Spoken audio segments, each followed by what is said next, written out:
Oke, selamat malam, Bapak, Ibu, saudara-saudari sekalian yang saya kasihi di dalam nama Tuhan kita Yesus Kristus. Bagaimana kabarnya malam hari ini? Saya harap kita semua dalam keadaan sehat, kita semua dalam keadaan yang baik, sekalipun kita berada dalam situasi pandemi virus corona, tetapi itu tidak menghalangi kita untuk mempelajari firman Tuhan. Hari ini kita kembali melanjutkan pembelajaran kita yang sudah kita bahas selama berminggu-minggu, yaitu mengenai ketidaksalahan Alkitab. Oke, bukan beberapa minggu, tetapi minggu lalu saya tidak membuat rekaman karena ada sedikit halangan, dan hari ini saya lanjutkan mengenai pembahasan ketidaksalahan Alkitab. Kita sudah melihat banyak hal mengenai ketidaksalahan Alkitab. Kita sudah melihat bahwa Alkitab itu adalah satu kitab yang tidak mengandung kesalahan, bahwa Alkitab itu adalah satu kitab yang dapat dipercayai, satu kitab di mana kita bisa melandaskan iman kita seutuhnya kepada Alkitab, seutuhnya kepada Dia, begitu, seutuhnya kepada firman-Nya, begitu. Karena kita tahu bahwa Alkitab diinspirasikan Tuhan tanpa salah dan dipelihara Tuhan tanpa salah. Walaupun banyak orang berusaha menyerang, baik dari dalam maupun dari luar, berusaha menyerang Alkitab, tetapi Alkitab tetap teguh berdiri. Dan kita percaya bahwa Alkitab akan terus eksis, terpelihara bahkan hingga sampai masa akhir nanti. Oke, jadi kita sudah melihat juga banyak minggu yang lalu beberapa usungan, beberapa teori, beberapa pandangan yang menganggap bahwa Alkitab mengandung kesalahan berdasarkan teks-teks yang mereka anggap mengandung kesalahan. Dan kita sudah lihat bahwa teks-teks tersebut tidak mengandung kesalahan, justru mengukuhkan bahwa Alkitab itu adalah kitab yang tiada salah, bahwa Alkitab adalah kitab yang tidak mengandung kesalahan. Oleh sebab itu, pada malam hari ini saya ingin melanjutkan kepada teks berikutnya, yaitu 1 Raja-Raja 16 ayat 29 dibandingkan dengan 1 Raja-Raja 22 ayat 41 dan 1 Raja-Raja 22 ayat 51. Di dalam King James ayat 51, di LAI ayat ke-52. Sekali lagi, di King James ayat 51, di LAI ayat ke-52. Oke, kita akan lihat ini usulan, saya sudah lupa yang keberapa, begitu, yang kita sudah bahas banyak kali, jadi saya agak lupa ini yang keberapa. Ini adalah usulan yang menganggap bahwa Alkitab mengandung kesalahan, dan kita akan lihat apakah benar Alkitab mengandung kesalahan lewat perikop ini, atau justru sebaliknya, justru pendapat mereka itu adalah pendapat yang tidak tepat, justru mereka itu tidak dapat memahami firman Tuhan dengan tepat, begitu. Kita akan lihat 1 Raja-Raja 16 ayat 29, pasal 41 dan ayat 51 di King James, ayat 52 di LAI. Kita lihat satu persatu. 1 Raja-Raja 16 ayat 9 dikatakan, Ahab anak Omri menjadi raja atas Israel dalam tahun ke-38 zaman Asa Raja Yehuda. Dan Ahab bin Omri memerintah 22 tahun lamanya atas Israel di Samaria. Jadi perhatikan, ini mohon diingat. Dikatakan Ahab anak Omri menjadi raja pada tahun ke-38 Asa, dan dia memerintah di Samaria 22 tahun. Oke. Dalam 1 Raja-Raja 22 ayat 41 dikatakan Yosafat anak Asa menjadi raja atas Yehuda dalam tahun keempat zaman Ahab raja Israel. Ingat.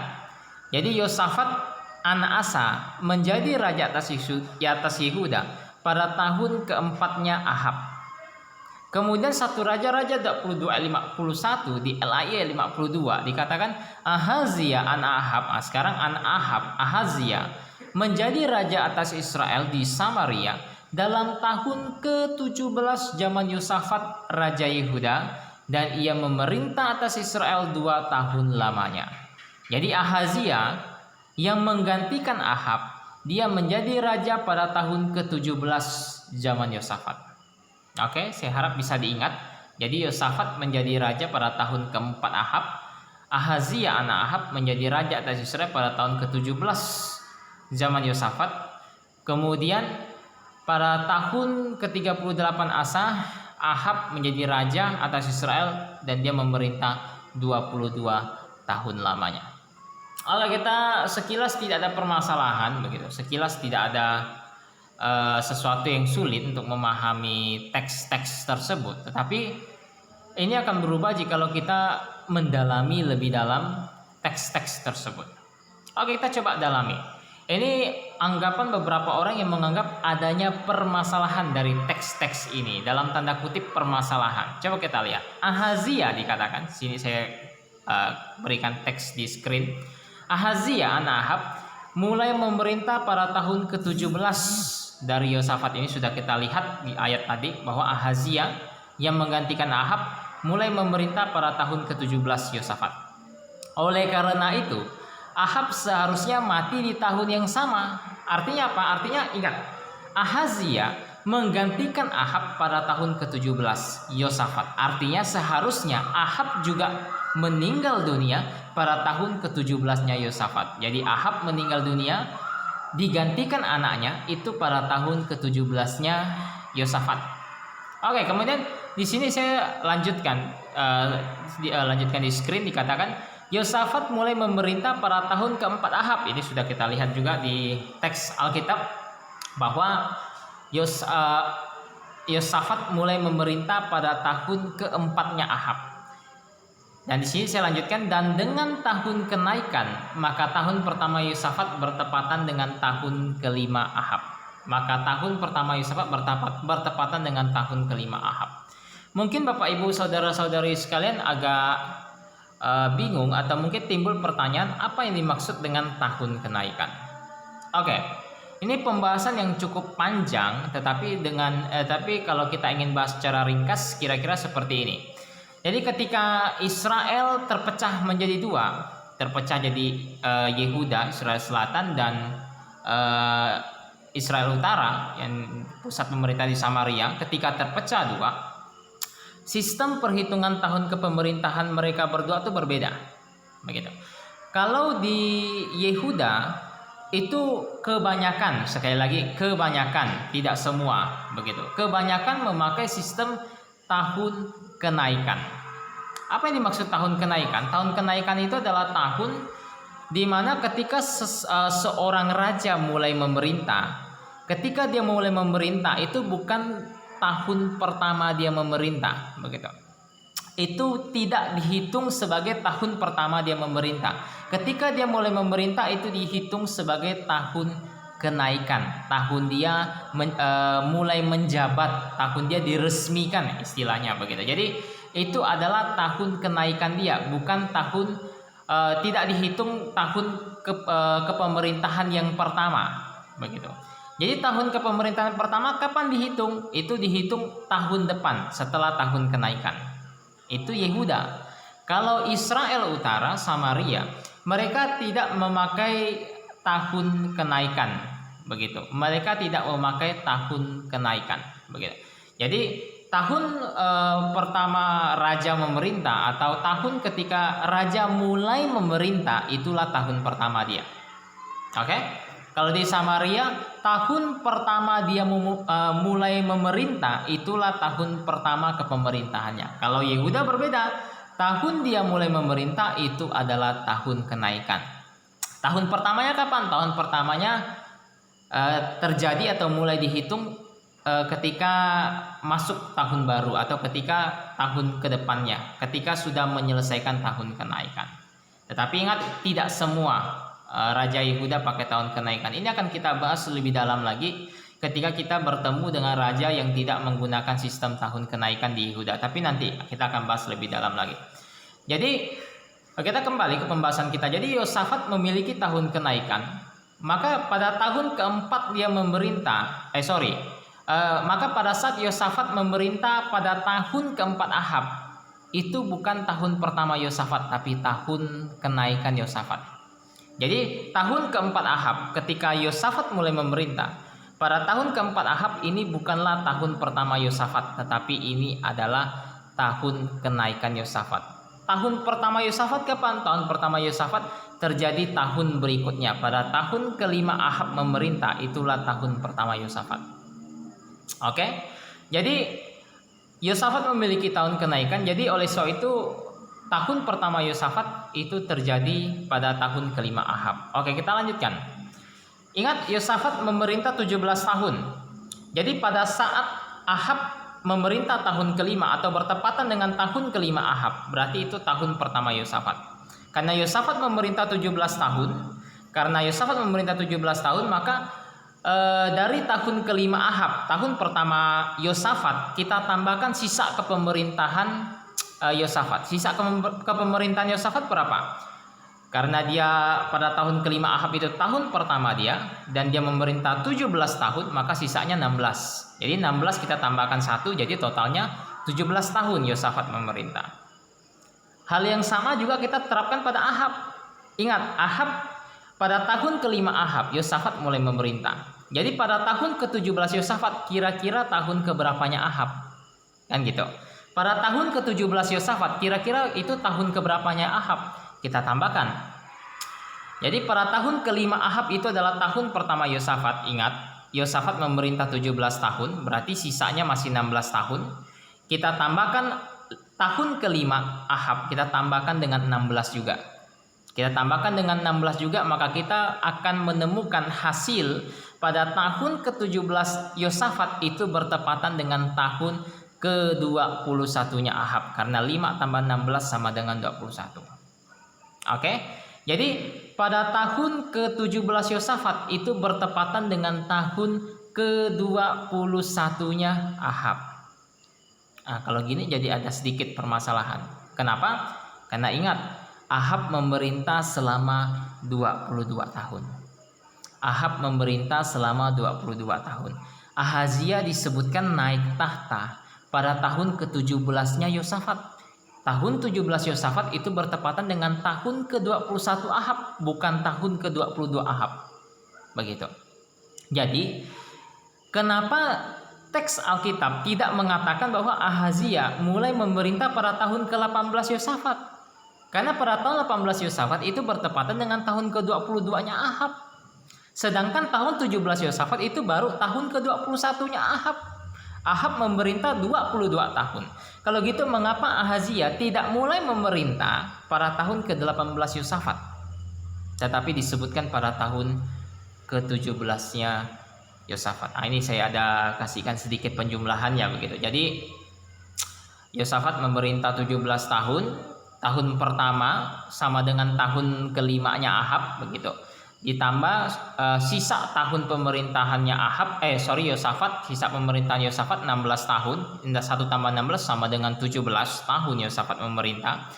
Dan di bawahnya saya kasih tahun kelima sama dengan tahun pertamanya Yosafat.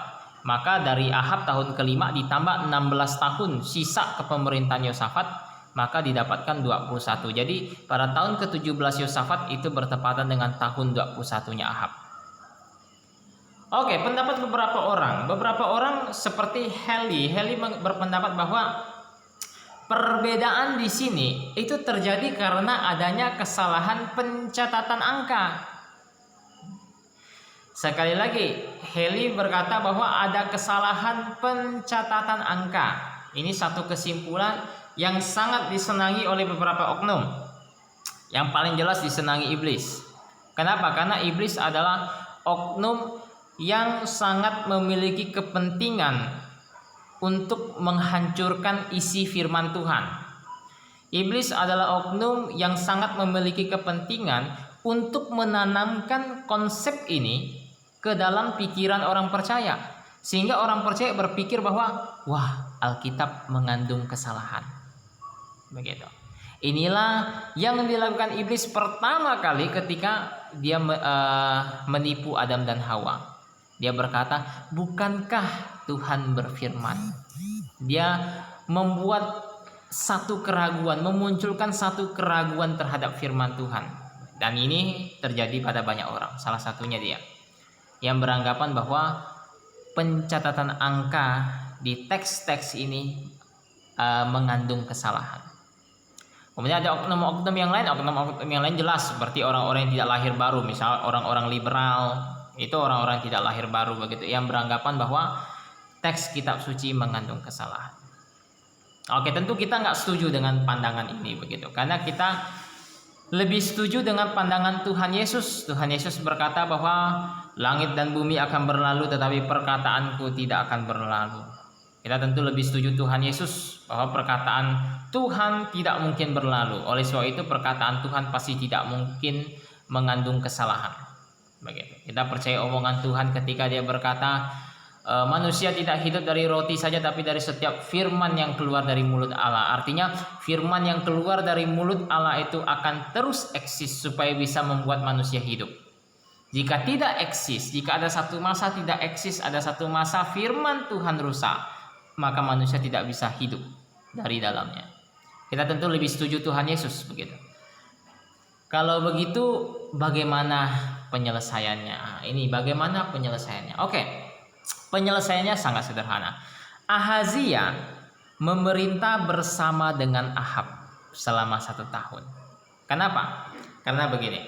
Ingat, teks Alkitab berkata bahwa Ahazia naik tahta itu pada tahun ke-17-nya Yosafat. Dan kita sudah hitung, tahun ke-17 Yosafat itu sama dengan tahun ke-21 Ahab. Jadi pada saat Ahazia naik tahta pada tahun ke-17 Yosafat yang bertepatan dengan tahun 21 Ahab, pada tahun ke-17 Yosafat yang bertepatan dengan tahun 21 Ahab, di situ Ahazia belum menjadi raja, artinya raja seutuhnya yang memerintah sendiri, belum. Ahazia memerintah bersama-sama dengan Ahab. Bisa dikatakan Ahazia itu wakil raja, memerintah bersama-sama Ahab. Karena Ahab masih memerintah di sana, itu baru tahun ke-21 Ahab. Jadi selama 1 tahun dia memerintah bersama dengan Ahab, tetapi tahun berikutnya pada tahun ke-22 Ahab yang bertepatan dengan tahun ke-18 Yosafat, Ahab meninggal, maka Ahazia mengambil alih kepemerintahan sehingga dia memerintah sendiri pada tahun ke-22 Ahab, karena pada tahun ke-22 Ahab meninggal. Jadi Ahazia naik tahta pada tahun ke-17 Yosafat yang bertepatan dengan tahun 21 Ahab. Pada waktu itu Ahazia belum memerintah seutuhnya. Ahazia memerintah bersama-sama dengan Ahab. Tapi tahun berikutnya Ahab meninggal, maka Ahazia memerintah sendiri, memerintah seutuhnya atas kerajaan Israel. Begitu. Jadi Alkitab tidak mengandung kesalahan ketika Alkitab menyebutkan Ahazia naik tahta pada tahun ke-17 Yosafat yang bertepatan dengan tahun 21 Ahab. Kenapa? Karena pada waktu itu dia memerintah bersama-sama dengan Ahab. Tetapi pada tahun kedepannya dia memerintah sendiri ketika Ahab meninggal. Apakah hal ini benar terjadi pada zaman itu? Artinya ada nggak raja yang memerintah bersama-sama begitu? Jawabannya jelas ada begitu. Mungkin Bapak Ibu saudara-saudari sekalian ingat dengan kisah Daniel begitu. Dalam Daniel ada satu raja yang disebutkan di dalam Daniel pasal 5 sebagai raja Babel, yaitu Belsazar begitu. Belsazar banyak tahun yang lalu itu diragukan eksistensinya begitu. Banyak orang beranggapan bahwa Belsazar itu enggak eksis, itu tokoh fiktif. Tetapi akhirnya argumen mereka terbantahkan. Akhirnya teori-teori mereka terbantahkan ketika para arkeolog menggali dan menemukan satu silinder yang disebut dengan silinder Nabonidus. Dan di dalam silinder Nabonidus ini ada disebutkan nama Belsazar. Begitu. Tapi orang-orang yang tidak percaya Tuhan kembali menyerang, berkata, oke, Belsazar memang ada, memang eksis. Tetapi pernah nggak Belsazar jadi raja? Jawabannya pernah. Begitu. Banyak orang meragukan Belsazar jadi raja. Kenapa? Karena raja terakhir Babel yang tercatat ketika kerajaan Babel runtuh di bawah tangan Media Persia, raja terakhirnya tuh Nabonidus. Tetapi kalau kita lihat teks Alkitab dan kalau kita meneliti lebih jauh sejarah, Belsazar juga memerintah pada waktu itu. Hanya Belsazar memerintah bersama-sama dengan Nabonidus. Jadi ceritanya banyak orang punya anggapan Nabonidus itu pada saat dia memerintah di Babel, dia sempat pergi untuk perjalanan spiritual begitu, pergi untuk banyak tahun begitu. Dan ketika dia pergi, maka Belsazar itu menjadi raja karena Belsazar itu kan memerintah bersama-sama dengan Nabonidus. Ketika Nabonidus pergi, maka Belsazar yang menghandle kerajaan Babel begitu. Makanya kalau kita buka dalam Daniel 5, dalam Daniel 5 kita lihat upahnya upah yang dijanjikan Belsazar jikalau ada orang yang bisa menafsirkan tulisan di dinding. Upahnya di sini bukan hanya disebutkan akan dipakaikan rantai emas di ayat ke-7. Di ayat ke-7 Daniel 5 ayat 7 dikatakan pasal 5 ayat 7 di bagian terakhir dikatakan kepadanya akan dikenakan pakaian dari kain ungu dan lehernya akan dikalungkan rantai emas dan di dalam kerajaanku ia akan mempunyai kekuasaan sebagai orang ketiga.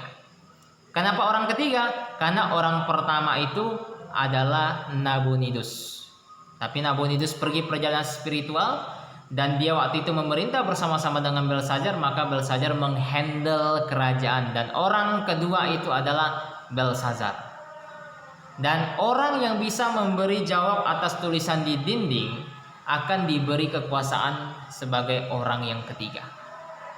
Jadi pada zaman itu ada raja yang memerintah bersama-sama dengan raja lain atau anaknya atau siapanya, itu bukanlah hal yang mustahil begitu.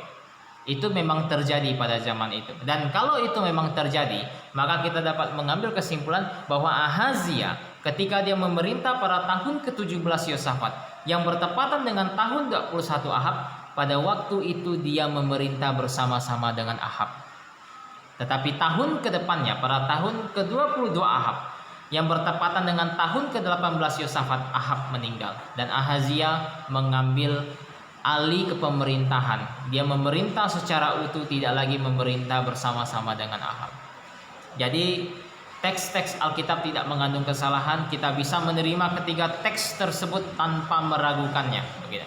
Kita bisa menerima teks-teks tersebut begitu tanpa mempertanyakannya, dan kita bisa membaca teks tersebut dan berkata amin terhadap teks-teks tersebut. Jadi saya harap penjelasan saya pada malam hari ini dapat memuaskan Bapak Ibu, saudara-saudari sekalian, dan dapat menguatkan iman kita bersama sehingga kita semakin cinta terhadap firman Tuhan, kita semakin giat untuk belajar firman Tuhan. Terima kasih. Tuhan Yesus memberkati. Selamat malam. Maranatha.